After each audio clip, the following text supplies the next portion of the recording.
میرا بچہ وہ مجھ سے کسی چیز کی فرمائش کرتا ہے اور مجھ سے کہتا ہے بابا مجھے یہ چیز لے کر دو،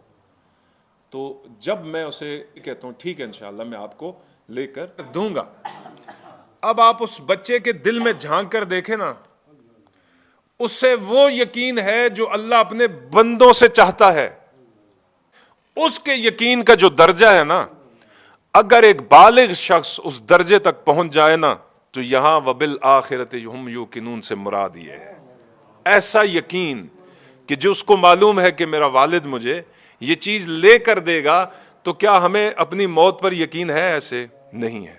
کیا ہمیں قیامت کے دن پر اس قدر یقین ہے؟ یقین ہو تو ہم خرچ کرنے والے بن جائیں نا، یقین ہو تو ہم کنجوسی چھوڑ دیں نا، یقین ہی نہیں ہے نا، تو پھر وہ بچہ ہم سے ایمان میں کہیں زیادہ آگے ہے۔ لیکن آپ کے یقین کا اصل ٹیسٹ، اصل امتحان، جب آپ کے اوپر شریعت لاگو